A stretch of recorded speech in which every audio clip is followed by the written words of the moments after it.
This is my first time presenting at SAINTCON. I'm excited to be here. I've been to Black Hat, I've been to RSA, we've done DEF CON, we've done a bunch of other conferences, but you guys are just a hop, skip, and a jump away from our offices in Missoula, Montana, so it's great to be here. Thank you for having me. Today we're going to be talking about Microsoft 365, and more specifically, we're going to be talking about how we respond to a compromise of the Microsoft 365 environment. So how many of you guys out there use Microsoft 365 services? Yeah, pretty much everyone, right? How many of you have had to deal with a compromise of that system before? A couple of you.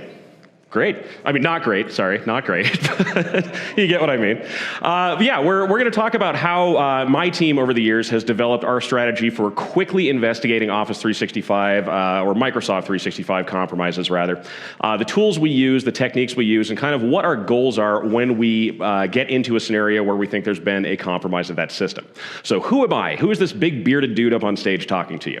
Well, my name is Matt Durrin. I am the Director of Training and Research for LMG Security out of Missoula, Montana. We're actually giving a few different presentations at the conference over the next couple of days. Come check us out tomorrow. We'll be talking about ransomware response, and our CEO, Sherry Davidoff, is going to be presenting on 0 days and how we deal with kind of the uncertainty of vulnerable hardware out in the IT environment. We also have a new book that just came out. We're going to be doing a book signing of this tomorrow between 12 and 1:30. It's called Ransomware and Cyber Extortion, Response and Prevention. Thank you for the shameless self-promotion, but we're really proud of this. We think it's been a great offering to have out there. We highly recommend people check this out. So today's roadmap, what we're going to cover is fairly straightforward. We're going to go through the goals of an investigation when we get into Microsoft 365. We're going to talk about the built-in tools that Microsoft has available for you to use and why you may not actually want to rely on those too heavily. We're going to talk about evidence preservation from more of a forensic standpoint. We are going to talk about how we find malicious activity quickly. We'll go through securing accounts, and then as we go through, we'll be giving tips and tricks on how to harden your Microsoft 365 systems and prevent yourself from becoming the victim of one of these attacks in the first place. Ultimately the goal, right? So for a signed copy of our new book, I'm just curious who knows this. How much money has been lost since 2013 to business email compromise scams total? More than $1 is technically correct, but not quite what I'm looking for. 7.3 billion? No. 10 billion? Not a trillion, but wow, that's scary. 50 billion, who said that? Right there. All right, if you swing by the LMG booth down in the Expo Center, Nate, can you get that guy a book, please? Perfect, thank you so much. Yeah, $50 billion has been lost to business email compromise since 2013. That is a staggering amount of money. When we talk about the major types of cybercrime that occur on kind of a day-to-day basis, business email compromise, specifically things like real estate transaction fraud, are about 3 times as impactful as ransomware. We don't see it in the news as much because ransomware attacks are the big sexy attacks that everyone sees. Like, how many of you guys have heard of MGM getting hacked?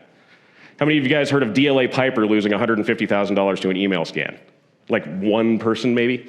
Yeah, right? Like, it's a problem. And it's something that affects a lot of people around the world. The big thing, though, is business email compromise is increasing year to year. This is a set of stats that just came out from Proofpoint. This was also pulled from the IC3 report for this year. We looked at business email compromises just for the last calendar year being about $2.7 billion, and that's about 340 million more than the previous year.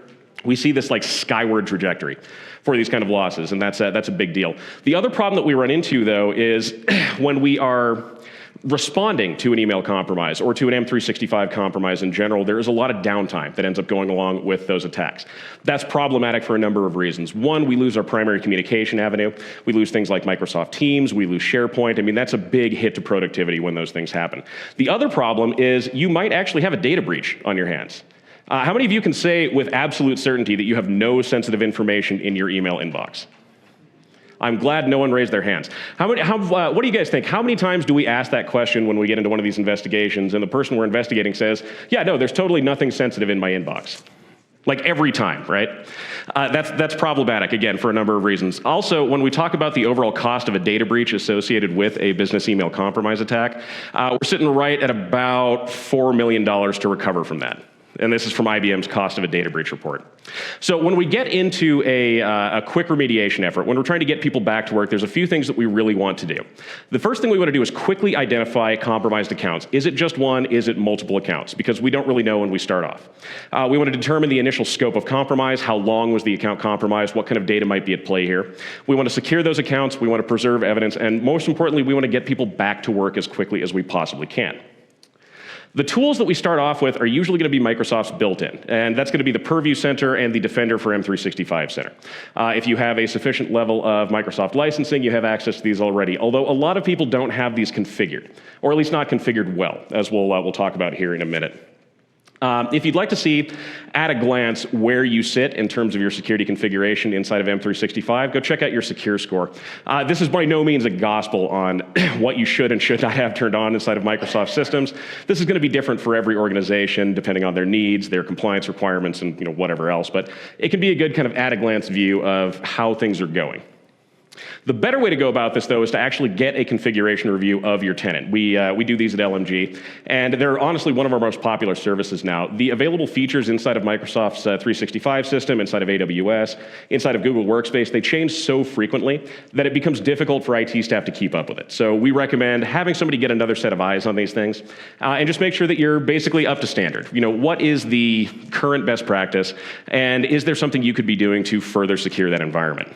The other thing with Microsoft specifically, and this really comes into play if you're buying your M365 system from a third-party reseller like Rackspace or GoDaddy or somewhere like that, make sure that your audit logging is actually turned on. This becomes problematic. Again, if your logging is not turned on, we can't tell you what happened inside of that system. Neither can your IT staff. And while technically Microsoft does have some back-end telemetry data they can use to give you an idea of what actually happened, it's really difficult to actually get them to give up those goods. I have an entire presentation on that if you want to see it. Go check out LMG's YouTube channel. The other thing we want to note too is our default retention times. How much log data do we actually have to deal with?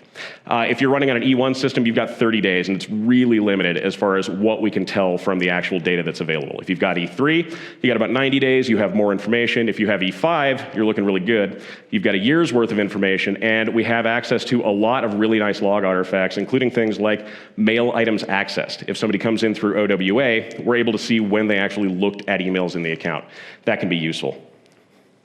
If you're concerned about this, there are some custom retention policies you can actually enable inside of your tenant.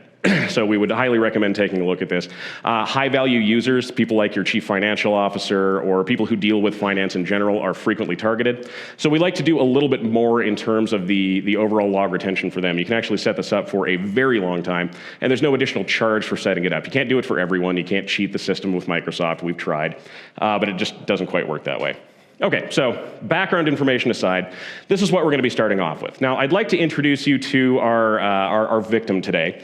And if you've ever seen one of my presentations before, we beat up on a company called Hack Me Inc. constantly. They are our favorite punching bag. We get their email compromised all the time. We deploy ransomware in their network. We just beat the crap out of these guys. It's a lot of fun. In this case, though, we are going to be working through a potential email compromise. So this is our scenario. And we pulled this from, in general, what we see making up about, I'd say probably about a quarter of the business email compromise cases that we work through. We have a finance clerk who calls a client to let them know that they have a $60,000 payment that is overdue. The client then calls back and says, we already made that payment. However, your chief financial officer, in this case, Owen Abel, sent us new banking information a couple days before the payment was due and said you were under review and we needed to redirect that payment. Owen, of course, has no idea what they're talking about, and now that $60,000 is kind of off in the wind. How realistic do you guys think this is? Have you heard of a scam like this happening before? Yeah, most people have. This is standard invoice fraud. It's something that we see on a daily basis, and it is the cause of a lot of problems for institutions in a, well, pretty significant financial sense.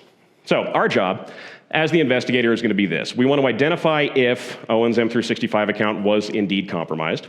We want to determine when the compromise occurred. We want to secure access to that account. And then we want to assess the danger that sensitive data may have been exfiltrated from that account during the actual compromise itself. One piece of advice I will give you, if you do end up responding to a business email compromise incident or compromise of any cloud service like this, the very first thing you should do is turn on what's referred to as a litigation hold. And a litigation hold, simply put, means that data from that environment can't be deleted. It means if there's an attacker still in the system, they can't go in and cover up their tracks. They can delete things from the inbox, and to them it will look like those emails are gone. However, on the back end of things in the eDiscovery Center, we can still pull that information back out. Really, really useful. And again, it's free. Just go into the admin dashboard, click on the user, click on Manage Litigation Hold, and then turn on Litigation Hold. Easy enough. You're done. The next thing we need to do is preserve evidence. And I know this is the part where everyone kind of groans, and don't get me wrong, I'm a forensics guy, this is what I do, so this is always top of mind. When we are preserving evidence, we want to make sure that we are doing this in a way that is going to be either admissible in court or that we can pass off to a forensics partner. Now, I want to be clear about this. The stuff that I'm going over today is not a replacement for a full forensic investigation. If you do end up with a compromise of your email system, you'll probably have to have one of those anyway. What we're trying to do is, from our own internal standpoint, get a handle for what happens, secure the account, and be able to pass that data off quickly so that we're not delayed, because these investigations take a lot of time. They can oftentimes take months to actually complete. So anything we can do to speed that up is going to be beneficial to us. We also want to be quick about this too. Don't delay. If you let logs roll over, there's no way to get that data back. More importantly, if you are piping these off to a secondary log server, like a Splunk server or something like that, you're going to be in a lot better shape. So if you have the ability to do that, highly recommend that. And the big thing that we want to talk about here is basic forensic best practices. Once we download information from this system, we want to hash everything that we can, and we want to make sure that we are never investigating using the original data, because if we change that, then if we go into litigation or something along those lines, it becomes harder for us to actually use. You also want to make sure you're keeping this data safe. So keep things on forensically clean media. This is basically the forensics checklist we're going over here. This doesn't need to be new, but I would highly recommend zeroing out that media first. Use something like Shred through Linux, great utility. Runs pretty quick, and it will make sure that you're not introducing extra data into that log set. Also, make sure you keep these things safe. Encrypt the drive if you can, password protect it, and don't let people tamper with it. Now, not all hashing is created equal. I won't spend a ton of time on this, just wanted to make the point here. If you are creating cryptographic hashes for evidence you've collected for verification further on down the road, make sure you're using a decent hashing algorithm. MD5 is great for quick verifications inside of a lab or something along those lines, but it's not usually admissible in court. And from a standard evidence gathering perspective, we'd really rather do something like SHA-256. Takes a little bit longer, but it's much better, and it's collision proof. That's the main reason. If you want to see why we don't use things like SHA-1 or really MD5, check out shattered.io. If you guys have any of you guys have ever checked this website out before? Yeah, this is a really cool site. What it'll do is allow you to upload a document, and then the site will create a cryptographically identical document that is completely different as far as the content goes. Gives you a great example of why this type of hashing is broken. All right, so let's jump into the actual investigation piece here. With an email hack, what are we actually trying to figure out? And these are the questions that we always guess. Who wants to take a guess here? What are we looking for when we're investigating an email system? No one? Yeah, access logs. What are we really trying to figure out? Like, what pieces of data do we want to know? Yeah, exactly. Was data exfiltrated? Who accessed the account? When did they access the account? How? This is our basic roadmap. It's the who, what, when, where, why kind of detective work that we're looking at doing. The first thing that we want to look at, though, as we begin this investigation is, can you trust the tools that you're going to be utilizing? And I'm going to pick on Microsoft here for a minute, mainly because I've had to do enough of these that I've run into these problems before. Can you trust the tools that you're actually using? When we're using the built-in audit center through the Microsoft Purview dashboard, just regular audit logs, we've run into some problems, and they've happened frequently enough that we've had to come up with workarounds for this. We get inconsistent results for similar queries, especially if we're looking at large spaces of time or if we're pulling up data from a bunch of users all simultaneously. We have difficulty downloading large log sets. So if you go over 5,000 lines of ordered log data, you end up running into problems. And that is a published limitation, but it's not really made that obvious. And 5,000 lines of ordered data inside of Microsoft's audit log system, especially for a large company, it's not a lot of data. I mean, that can be minutes worth of data if you've got a significant number of users. The other thing, too, is that we get limited visible information when we're actually going through this type of audit data. We have to click in on each individual entry. We have to scroll down a bunch of different little submenus. It makes it difficult for us to investigate on a large scale. The filtering is a little lackadaisical. It's kind of difficult to work with, and this can be very, very time consuming. Remember, what we're trying to do is investigate quickly. We don't want to waste a bunch of time on this. We don't have weeks to work through this data. Oftentimes, we have days to get a good answer. Here's an example of that happening. So this is a query that I ran, and this is a single user, Owen at hack-able.com. And we're looking for all log data that came out between August 1st of 2023 and September 1st, 2023. We got 0 results. No data came back. If we look at the actual log poll that I did using PowerShell, which we'll cover here in a minute, there's about 150 lines of log data that comes back with that. So where are the logs? Why didn't I get those logs on my very first search? Well, this has actually been something that's tripped us up a couple of times. If you use an email alias, the logging system that Microsoft has as their graphic interface will not pick up on that alias. So the fact that we were using Owen at Hack Me Inc. instead of Owen at Hack and Able, despite the fact that it's the same account, will not come up with the same query. And if we manually put in that email address in the context menu, it errors and we end up getting the data for everyone in the entire tenant at that point, which is not exactly what we want to do. So there's got to be a better way, right? Well, we have determined this. Now, how many of you guys have done programming before? Okay, so I'm going to warn you, I'm going to talk about recursion here really quick. Please don't walk out on me. I know that's something that gives you guys heartburn, but just go with me on this one. We've actually put together a pull script that we use through PowerShell. If you'd like it, or if you'd like a copy of it, hit me up afterwards. We have had a lot of success with this. And the way that we go about doing this is we set a start and end date for Microsoft, and we recursively query their log server and ask how many logs they're going to send back to us. If that log amount is over 5,000 ordered lines, we recursively cut that time frame in half, and we go back and we re-query until we get to a point where we can get all of those logs in one single shot. This is our little recursive method that we dropped in there. Using this type of a strategy, we end up getting a lot more data back a lot faster, and it also allows us to move this data into a system that's outside of Microsoft's normal logging tools, which for us tends to work a little bit better. So let's go over the business email compromise playbook. There's, and this came from Microsoft, there's a few spots in this playbook where we can find decent information about what might be going wrong in a system. The big one that we want to look at first is going to be that sign it. And we want to know whether someone was signed in using a login and password, like username and password, whether they signed in with a cookie, with a token. You know, how did they actually get into the account? How was the account compromised in the first place? The other one is going to be the creation of inbox forwarding rules. We see this as a very, very common activity, and it's something that we can zero in on pretty easily to, one, tell us how many accounts have been compromised, and two, give us an idea of what kind of account compromise we might be dealing with. Is this information theft? Is this financially based? Because we're going to investigate differently depending on which one of those they are. The last one's going to be deletion of sent emails.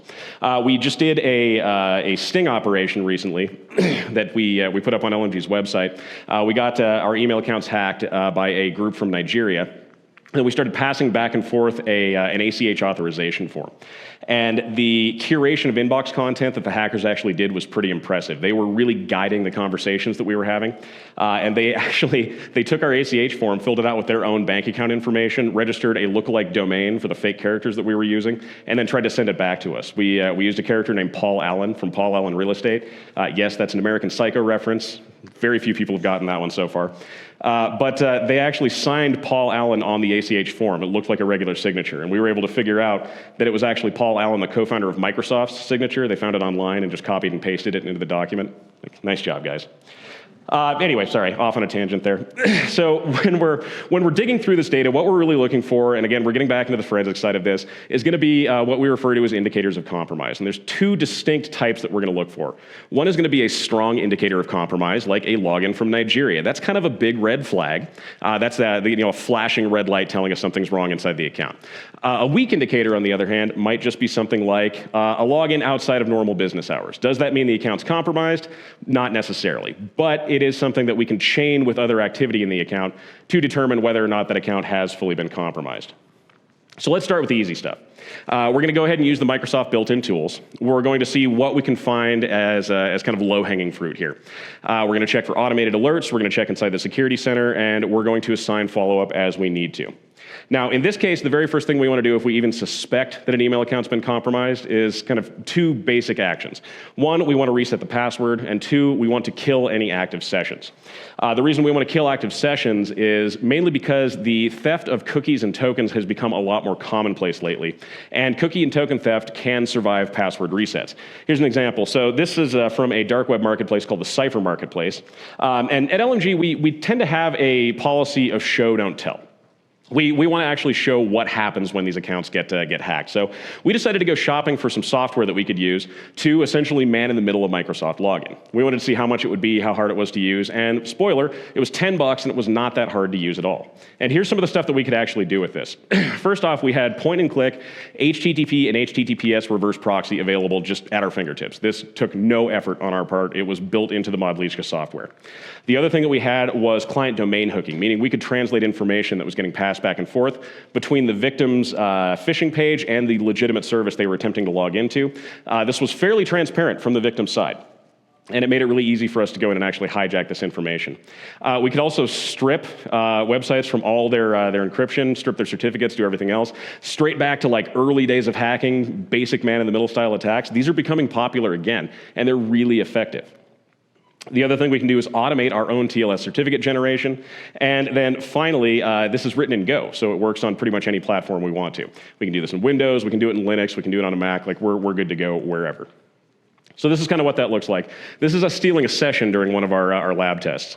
You can see in the background our Microsoft login page. It looks just like the Microsoft login page because realistically it is. The user interacting with this is also interacting with Microsoft. We're just catching that traffic in the middle. And you can see us down here, we're proxying login.microsoft.com. When the user goes to sign in, it's going to ask them for their username and password, and it's going to prompt them for multi-factor authentication. This is totally fine with us. We don't care. We're going to go ahead and intercept this anyway. What makes this unique, though, is that the user is using a very insecure type of MFA. They're using text message, not our favorite. We would rather people did not use SMS messaging or voice or email as their second factor. We'll talk about why that is here in just a second. But realistically, the user is going to get the code on their cell phone. They're going to go ahead and type it in as they normally would. And once they do that, they are into the regular Microsoft online page. They can interact with their account. They can read their email. They can go to SharePoint. They're good to go. Meanwhile, we have just grabbed that on the back end. Obviously, this is not Microsoft's website. This is in our lab. And this is where, this was really the only indication that they were on a phishing website. It made it difficult for the user at this point. From our side, here's what we were able to grab. So we have their username, we have their password, and more importantly, we've got their cookies. And now that we have the cookies, we don't need the username and password anymore. This is the nice part. All we had to do is take that cookie, put it into our browser, hit F5 to refresh the page on Microsoft's landing page. We were into the account. We had full access. And it survived password resets, which was really nice for us. This is by no means the only version of this that's out there. Here's another one that we found on the Kingdom Marketplace. This one was $60. Two-factor authentication, one-time password bypass, and it was a little bit nicer than the one we used, admittedly, but did basically the same thing. Hey, fun fact, do you guys know that you can leave customer reviews on darknet marketplaces? Yeah, 5-star reviews for this one, so that was fun for us to find out. Yeah, right? Yeah, exactly. Yeah, anything that you buy on those marketplaces, you can totally leave a review, and those reviews actually do matter. The sellers will, we left a couple of negative reviews from some software that we bought about 8 months ago. We actually got emailed back by the seller asking if we would go and edit that review because they were getting crap from the marketplace about it. So, yeah, you have power there. That's pretty impressive, right? All right, so let's get back to what we were talking about. The reason I bring this up is the concept of an MFA bypass attack. These are incredibly common. They're getting a lot more sophisticated, and they are harder and harder to spot. Now, in the log data on Microsoft's backend, we can actually tell when something like this has happened.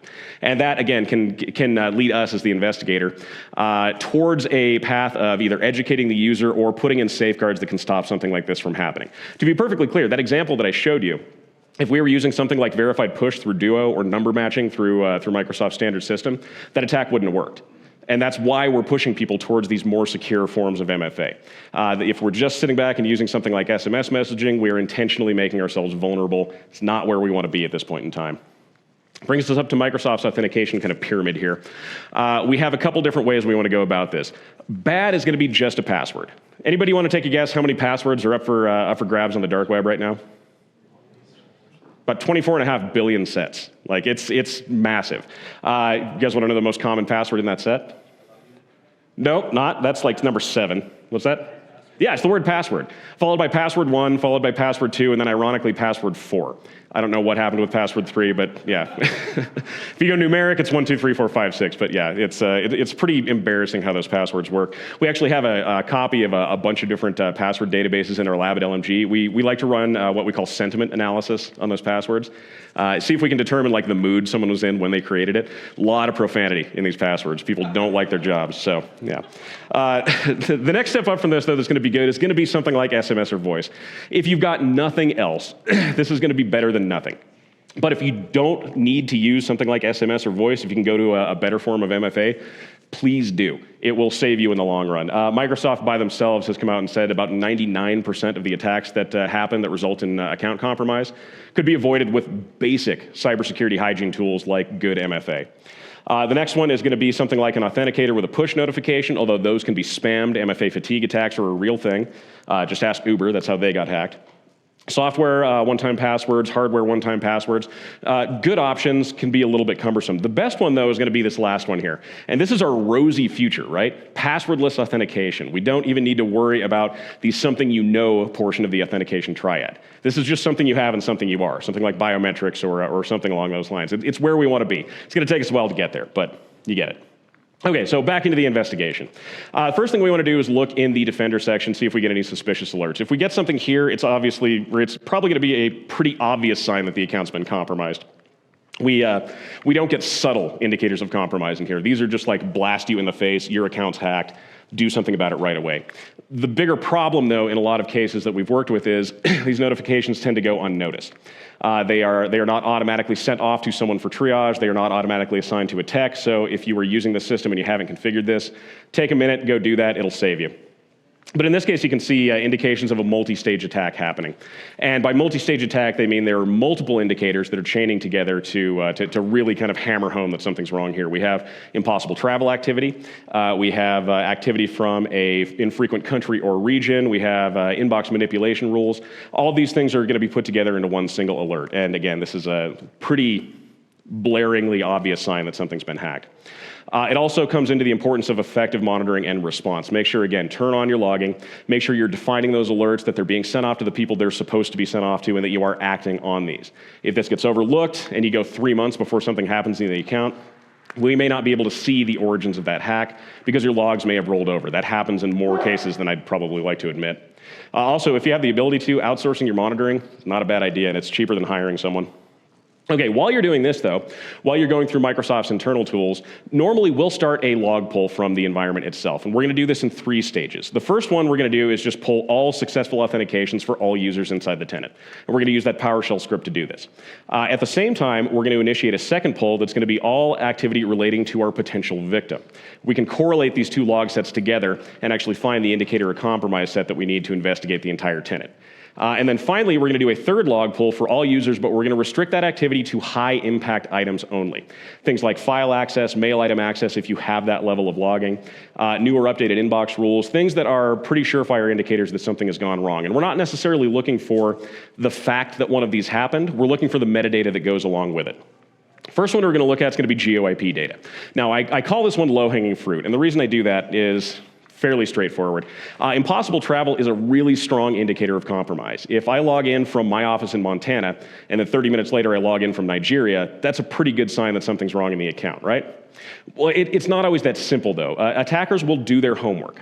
So a VPN or VPS system that is geographically close to you can be used very easily to thwart these kind of detection rules. We saw with SolarWinds specifically, when attackers were logging into the SolarWinds servers, they were registering VPS servers in the same cities as the targets they were going after, and that makes impossible travel pretty much a moot point. We're not going to see it at that point.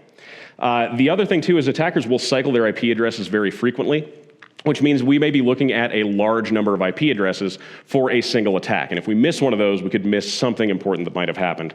Here's an example. This is from a recent case that we did, just to give you an idea of what this looks like.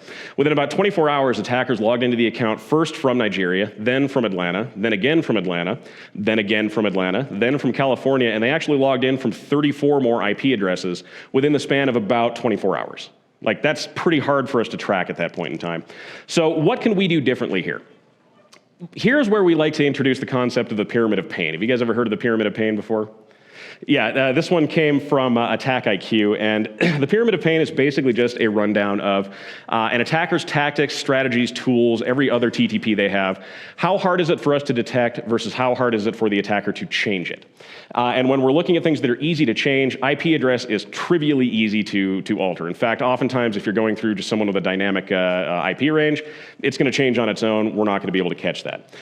Something that's harder to change is going to be the software that they're using. If they've already got a specific tool set that they're going to be relying on, this is something that we can actually end up tracking. And then finally, the thing that they rarely change, in our experience anyway, is the actual computer system that they're using.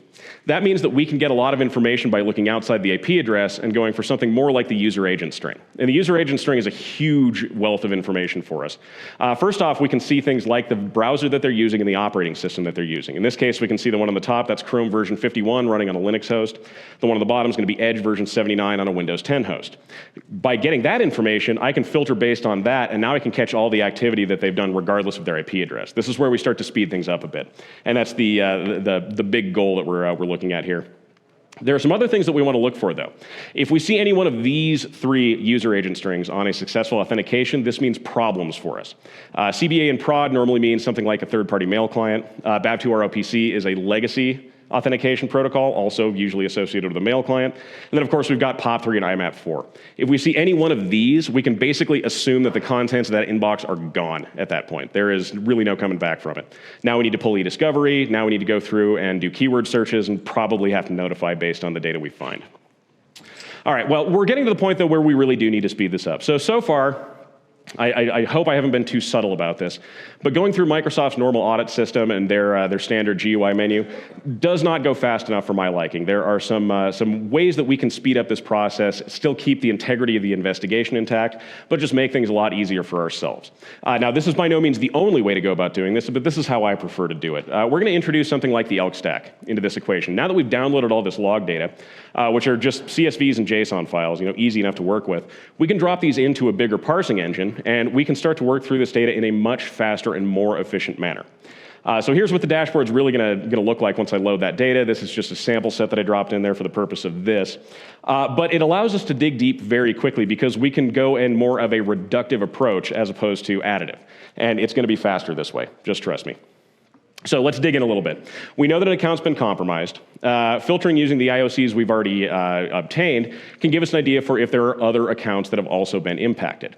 And in about half of the cases that we work, it's not just one account that gets taken over, it's multiple. In this case, we only have the one, so that's going to make it easy for us. But using this, we can avoid things like those geographical indicators, we can avoid things like IP addresses, just based on the IOCs that we have for user agent, operating system, browser version, we can narrow down very quickly who all has been impacted. We also want to find that initial login, so I pulled these ones up for you. This is me pulling data right out of the ELK stack. So if you look at the actual browser that's being used, this is going to be the Chrome browser on a Linux machine. The one on the bottom is going to be a credential login.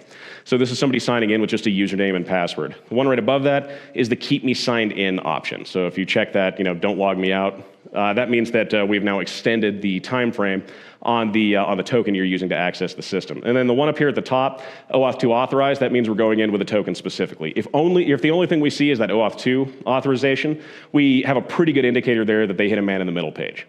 So their credentials may not even be compromised at this point. It may be a token-based attack that we're dealing with, but it gives us kind of that indicator that we're looking for. Next thing we want to look for are going to be inbox forwarding rules. And again, we said inbox forwarding rules are big because attackers will use these to obscure their conversations, to hide things from us, and to make sure the victim doesn't realize that their account has actually been compromised. In this case, this was created from an IP address that comes out of the Netherlands. And if the subject, body, or any other part of the email contains words like invoice, payment, wire, transfer, bank, tax, things like that, it's going to go ahead and automatically mark those as read and then move them to the archive folder so that the victim does not actually see they received that email. The attacker can then control the flow of that conversation, input their own financial details, hijack money, and basically they're off to the races at that point. The next thing we want to do is check for inbox syncs.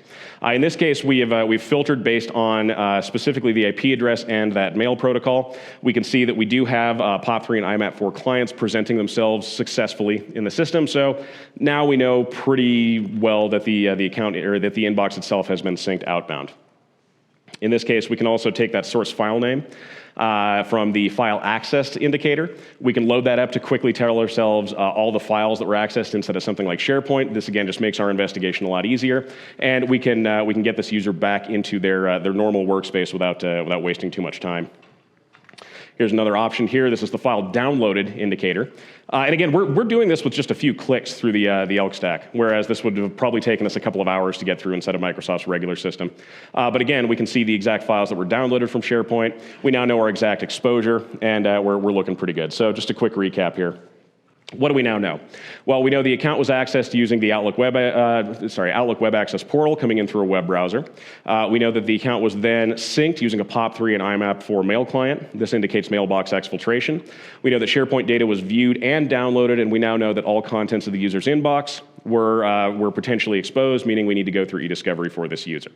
Again, if we were doing this all through Microsoft's system, that would be a long process for us to get to. But because we took that data out of there, dropped it into something like either the ELK stack or Graylog or Splunk or Sumo Logic or something like that, we were able to really rapidly increase the pace at which we were able to work through that data.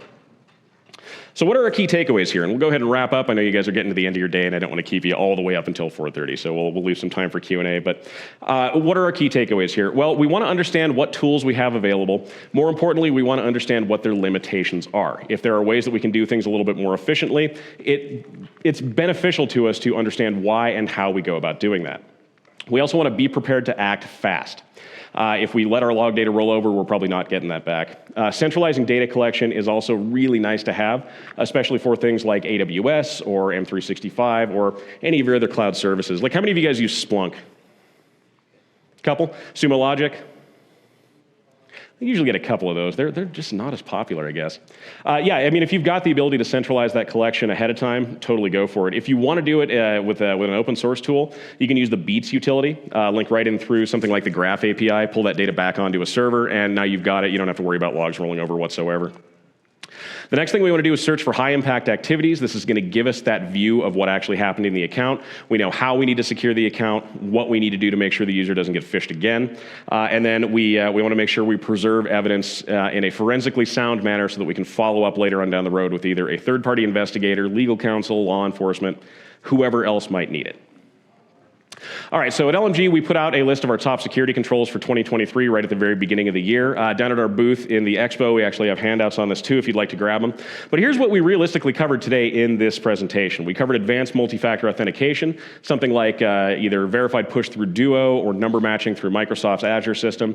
Very nice to have and very effective in stopping account compromise as a whole. We also talked a little bit about employee cybersecurity training and awareness. By itself, employee cybersecurity training can save up to $250,000 off the cost of a data breach, and that's per the IBM cost of a data breach report from this year. Well worth your time to go through and actually educate your user base because, again, I won't go so far as to say users are the weak point of a security system because I don't feel like that's accurate, but they are the most frequently targeted element of your overall cybersecurity system. They're forward-facing, and so it makes sense they'd be hit pretty frequently. We covered a little bit on identity and access management. We covered cloud configuration management, and we talked a little bit about incident response testing and training, knowing what your plans are when you actually run into one of these situations. So I will leave it there, open for any questions. Again, my name's Matt Durrin with LMG Security. Thank you so much, everyone, and yeah, we'll go. Yeah. Do you find using a WAF in front of something like OWA or something else like that is really, really super helpful, even if it's Microsoft and they claim to do? Yeah, well, especially for Azure systems. If we're talking about like access to the virtual infrastructure that we're building on the back end, those can be really, really helpful, but they're also really easy to misconfigure. So if you don't know what you're doing with a web app firewall, I mean, ask someone. You don't want to be shooting from the hip on that one. That's a tough one. Yeah. Does continuous access evaluation stop cookies theft in general? It can. It depends on how it's set up. I know for a lot of organizations that we work with, one of the security recommendations that they get from third-party providers is to look at like the browsers that they're using to access those systems. The new Firefox browser, as an example, has a cookie clearing feature automatically built into it. Seems to be fairly effective at stopping cookie-based attacks, not tokens specifically, but cookies as one of those attack vectors. But yeah, definitely something worth trying. Yeah. Does it also mess with litigation hold if you do continuous access evaluation? No, litigation holds all managed on the back end of Microsoft systems, so it doesn't make any difference there. Yeah. I've tried setting up a little scene and just feeding CSV files into it, but it doesn't seem to save a lot of time when you're doing so much by hand. Mm-hmm. How would you compare the cost benefit of just buying the bullet and doing Sentinel versus setting it up? Using Sentinel. I like Sentinel a lot. I'm liking it a lot more because they're integrating artificial intelligence into it. So Microsoft has, CrowdStrike's doing the same thing, which is actually really cool. They're making it so that you can ask natural language questions to it. You don't actually even have to write SQL queries for it, which for a lot of people, SQL queries are like Greek to them. But going through and being able to ask like, hey Sentinel, how many new inbox forwarding rules were created in the last 30 days, and having it come back and actually give you a fully fledged response is a lot easier. So once Microsoft actually has that kind of system down, the benefit there may outweigh doing something like this, but we'll have to try that out once they get there. We're not quite there yet. Any other questions? Yeah. How's the documentation on those dark web apps? You know, you'd be surprised. We've had a couple now that we've bought, and the documentation and the customer service that we got from those things was like outstanding. We bought a Rust-based remote access Trojan kit, and the guy who sold it to us said like he'd be available 24 hours a day, 7 days a week to help us out. And so we tried it. We messaged him at like 2 o'clock on a Monday morning, and he responded within about 15 minutes, helped us set up the server, gave us tips on how to run our phishing campaign, gave us tips for like maximizing the effectiveness, avoiding antivirus. Like it was great. And it only cost us like $170. Like it was a pretty good deal. Capitalism. Yeah, right? Anything else? Great. All right. Well, if you have any other questions or you'd like to see us, thank you. We're going to be, my company's going to be basically here for the entire week. So if you guys have any questions or want to win a VR headset, come check out our booth down in the expo. You can play a little bit of golf, hang out with Nate and Kellen, our two sales guys. Be nice to Kellen, he's new. But yeah, thanks again, and we'll talk soon.